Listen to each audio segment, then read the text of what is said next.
Hello folks, welcome to my channel Review Rowdy. I am your host and दोस्त कुशल नारसरिया। दोस्तों, आज मैं review करने वाला हूँ नेटफ्लिक्स की ओरिजिनल मूवी एवा का, starring Jessica Chastain and John Malkovich in prominent roles.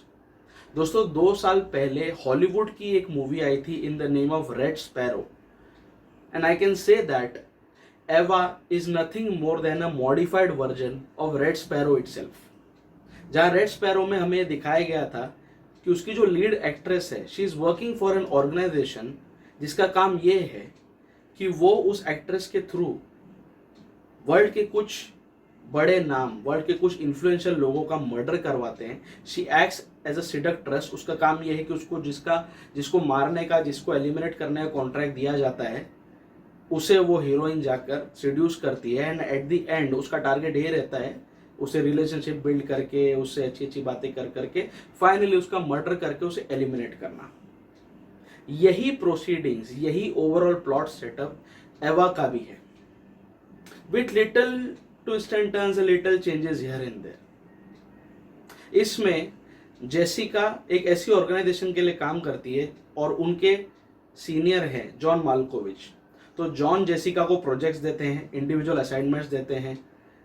जिसको जेसिका को मारना है, जिसके थ्रू उनको मरवाना है जेसिका के थ्रू, तो उसकी पूरी प्रोफाइलिंग, पोर्टफोलियो बना के वो जेसिका को देते हैं। वो उस पर स्टडी करती है, जाके उस आदमी से रिलेशनशिप बिल्ड वगैरह करती है, and since she is a lady, उस पर कोई शक वक नहीं करता है और वो उसको सीड्यूस करने में कामयाब हो जाती है। And at the end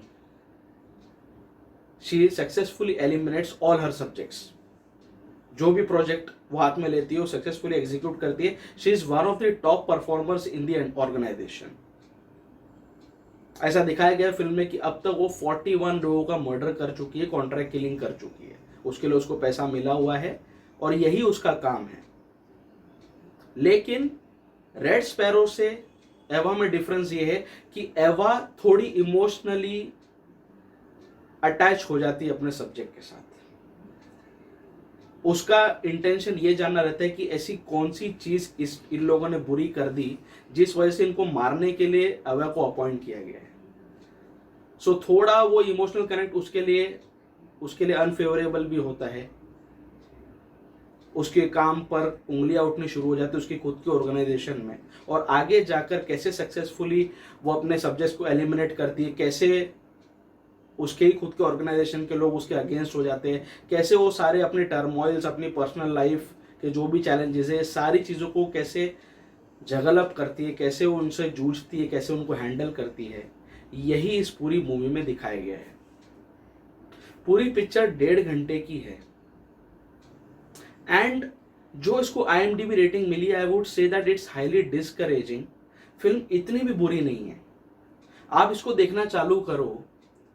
There are many jaw-dropping moments. There are many scenes which stand out. Specific mention of the scene जब एवा सालों बाद अपनी माँ से मिलने जाती है, क्योंकि माँ को कुछ हार्ट का एलिमेंट आया, वो हॉस्पिटल में जाती है। उसके बाद ये लोग थोड़ा, इन लोग के बीच में बॉन्डिंग डेवलप होनी शुरू होती है, और बाद में एक ऐसा सीक्वेंस आता है जहाँ पे एवा और उसकी माँ अकेले टेबल पर बैठे हैं अपने घर में और कार्ड्स का गेम खेल रहे हैं। उस टाइम पर, उस स्पेसिफिक सीन में जो इनके बीच में वार्तालाप होती, जो भी कन्वर्सेशन होता है, दैट इज सिंपली आउटस्टैंडिंग। कहानी पर से काफी सारी परतें उठती है, काफी सारी एयर क्लियर हो जाती है इस स्पेसिफिक सीन में, और बहुत इमोशनल क्वेश्चन के साथ इस सीन को एग्जीक्यूट किया गया है, विच stands out from the rest. दूसरा, इस फिल्म में जितने भी फिस्ट फाइट वाले सीन्स हैं, जितने भी स्टंट सीन्स हैं, बहुत ही बेहतरीन वे में शूट किए हैं। Many of the scenes are jaw dropping and breathtaking even. Specific mention of the climax scene, last में जो 10-15 मिनट पहले फिल्म के जो सीन एग्जीक्यूट होता है, ये अपने किसी अलाय को मारती है अपने ही होटल रूम में, वो पूरा सीन जिस तरह से एग्जीक्यूट हो गया है, दोस्तों ये सीन देख के मेरा मुंह खुला का खुला रह गया। So there are many plus points of this movie, but again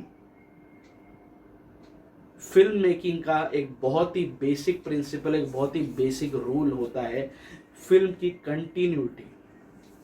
film में एक लीनियर और अपवर्ड ग्राफ मेंटेन करना पड़ता है, चाहे वो बॉलीवुड की फिल्म हो, चाहे हॉलीवुड की हो, और यहीं पर एवा फॉल्टर करती है। There are many moments highs and lows में चलती रहती है फिल्म। और आधे टाइम तक, जो आधा इसका रन टाइम, अभी जब ये नेटफ्लिक्स पर ही रिलीज हुई तो इसमें इंटरवल वगैरह का तो कोई सीन है नहीं, बट हाफ रन टाइम तक जब तक मूवी पहुंचती है फिल्म वाकई बहुत एंगेजिंग और इंट्रीगिंग है। ये लोग ट्रैक पर रहे, but after that the makers went of the track. सारा फोकस एवा की ऑर्गेनाइजेशन से हट के उसकी पर्सनल लाइफ पर आ गया और रायता वहीं फैल गया। उसका प्रीवियस क्रश क्या था और कैसे अभी वो अपनी इमोशनली इम्बैलेंस हो गई है, कैसे अपनी माँ को इतने साल बाद मिलने के बाद उसके अंदर से वो इमोशनल टर्बुलेंस जाग उठा है। ये सारी चीज़ें सरफेस तक दिखानी चाहिए थी, ये लोग बहुत ज़्यादा डीप में चले गए जिसकी कोई ज़रूरत ही नहीं थी। It took the narrative completely out of focus. Red Sparrow में उन लोगों ने पूरी उस ऑर्गेनाइजेशन की फंक्शनिंग दिखाई थी, पूरा एक इलेबोरेटिव सीन है जहां पे उन लोगों को, उन स्पैरोस को कैसे ट्रेन किया जाता है, तो उसका फोकस वहां पर था। यहां पर एवा का टोटल आउट ऑफ फोकस यहीं पे चली रही मूवी। मैं जानना चाहता था कि ये कौन सी ऐसी ऑर्गेनाइजेशन है जो एवा से ऐसा काम करवा रही है, कैसे ये लोगों को शॉर्टलिस्ट करते हैं, कैसे इनके पास डेटा कलेक्शन होता है, ये सारी चीज़ें दिखानी चाहिए। एक स्पाई थ्रिलर आप बना रहे हो और उसमें आप personal life, emotional turmoil, breakups और ये सारी चीज़ें, फालतू की चीज़ें आप लोग इसमें डाल रहे हो, which is completely out of track, completely out of sync. ये सबसे बड़ी शिकायत है मुझे एवा के साथ। There is a lot of potential in this movie, in this narrative, and जिस तरह से मूवी एंड हुई है, आई एम श्योर इसका कोई सेकेंड थर्ड पार्ट भी आएगा। ये लोग इसके एवा का फ्रेंचाइज बनाने के मोड में हैं, बट स्टिल जो लूज एंड्स इस मूवी में छोड़े गए, इस फर्स्ट पार्ट में छोड़े गए, अगर एवा का फ्यूचर में कोई इंस्टॉलमेंट आता है, I would like to see all the loose ends been closed up. तब जाके मजा आएगा, तब जाके फिल्म का मोटिव, फिल्म का पर्पस सर्व होगा। इनको दिखाना चाहिए था कि वो ऑर्गेनाइजेशन कौन सी है, क्या ये लोग कोई वर्ल्ड पर कैथारसिस कर रहे हैं, क्या ये ऑर्गेनाइजेशन चर्च के थ्रू ड्रिवन है। बिकॉज जिस तरह से ये लोग किलिंग्स करते हैं और जो लास्ट में रीजन देते हैं उनको किलिंग का, everything is related to one bad deed committed by the victim. ये सारे इन्फ्लुएंशियल लोगों को पकड़ते हैं, एवा के थ्रू उनका मर्डर करवाते हैं, एंड लास्ट में वही चीज होती है कि जो वो मर्डर करने जाती है वो उनको पूछती है, सब्जेक्ट्स को, अपने असाइनमेंट्स को, कि भैया तुमने ऐसा क्या अपने जीवन में बुरा कर दिया जिस वजह से मुझे अपॉइंट किया गया तुम्हें मारने के लिए, तुम्हारा नाम उस हिट लिस्ट में है।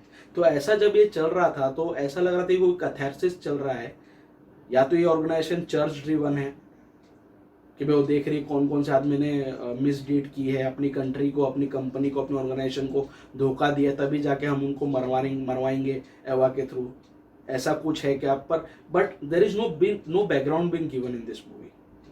बस इसको असाइनमेंट्स मिल रहे हैं, ये एग्जीक्यूट कर रही है, वो भी सिर्फ हाफ वे थ्रू। पिक्चर आधी चलती तब तक वहीं तक चलती, उसके बाद सारी चीज़ें इसके पर्सनल लाइफ पर आ गई एवा के, और रायता वहीं फैल गया। फिल्म स्ट्रेस्ड हो गई, फिल्म बोर हो गई, और लास्ट में जाके फिर लास्ट के 10-15 मिनट में फिल्म ने वापस मोमेंटम गेन किया, and it reached to a sort of a satisfactory climax. So अगर इसका कोई इंस्टॉलमेंट बनता है, अगर ये फ्रेंचाइज में तब्दील की जाती है, तो जो इस फिल्म में लूज एंड्स छोड़े गए हैं, I would like to see it getting closed in the next instalment of this franchise. But इसकी IMDb रेटिंग सिर्फ 5.3 की है, which is highly misleading and deceptive. Film इतनी भी खराब नहीं है, there are many moments to watch, आपको एंटरटेनिंग लगेगी मूवी, ये ज़रूर देखने लायक फिल्म है। जितना डिटेस्ट किया जा रहा है सोशल मीडिया पे इसको, उतना ये डिजर्व नहीं करती है।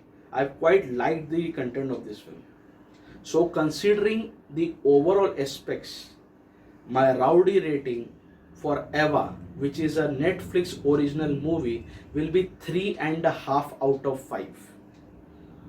इसकी IMDb रेटिंग 5.3 है, एग्जैक्टली उल्टा है, बट उसके ऊपर मत जाओ, दोज आर डिसेप्टिव। फिल्म मुझे वाकई अच्छी लगी है और अच्छी हो सकती थी, but still it's not a bad watch, it's an entertaining watch. So my rowdy rating will be 3.5 out of 5. Please enjoy this movie. Netflix original आपके पास है, नेटफ्लिक्स का अगर पेड सब्सक्रिप्शन है, या आप लोग फोकट में दूसरों का आईडी यूज कर रहे हो, तो देखने लायक चीज़ें नेटफ्लिक्स पे। ठीक है, सो आपको एवा पर मेरा रिव्यू कैसे लगा प्लीज नीचे कमेंट बॉक्स में जरूर मेंशन करना। आप अगर मेरे चैनल पर नए आए हो तो प्लीज मेरे चैनल को सब्सक्राइब कर लीजिए। सब्सक्राइब करने के साथ साथ जो बाजू में बेल आइकन है उसको भी दबा दो, ताकि जब कभी भी मैं अपना कोई नया रिव्यू अपलोड करूं आपको तुरंत उसका नोटिफिकेशन मिल जाए। आप लोग मुझे सोशल मीडिया पर भी फॉलो कर सकते हो, फेसबुक, ट्विटर, इंस्टाग्राम, सभी जगह पर मेरे प्रोफाइल्स रिव्यू राउडी के नाम से ही है। The digital partner of this channel is Fi Havoc Digital and the co branding partner is Chai Pakoda productions. आप मेरे रिव्यूज चाय पकौड़ा प्रोडक्शंस के यूट्यूब चैनल पर भी साइमल्टेनियसली देख सकते हैं। सो बहुत जल्दी मैं आपके सामने फिर से आऊंगा कोई ना कोई मूवी, कोई ना कोई वेब सीरीज के रिव्यू के साथ। इसलिए मेरे साथ जुड़े रहिए, मेरे साथ कनेक्टेड रहिए, मेरे चैनल पर आते रहिए। स्टे ट्यून्ड, स्टे फिल्मी एंड स्टे राउडी।